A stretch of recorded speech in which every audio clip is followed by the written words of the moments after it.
زرینچه و فکری مشاوره میکنن با قلعه‌نویی کنار زمین. طالبلو نفر میخواد که مدافعان بیستن. البته فاصله توپ زیاده، شاید چیزی حدود 30 متر از خط دروازه فاصله داره این توپ.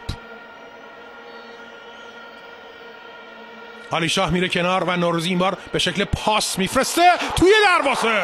گل برای پرسپولیس. دروازه استقلال باز میشه و نتیجه حالا با گل علیپور 1-0 به نفع تیم پرسپولیس میشه. قوقایی در جایگاه قرمز پوشان به پا شده. باد به پرچم پرسپولیسی ها میزنه و استقلالی ها فعلا ساکتن و نشستن و بازی رو نگاه میکنن. حالا دیگه باید نوبت حمله استقلالی ها برسه.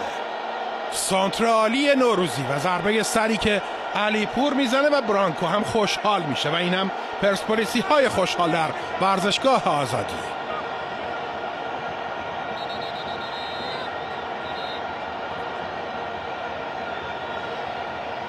پرسپولیس 1 استقلال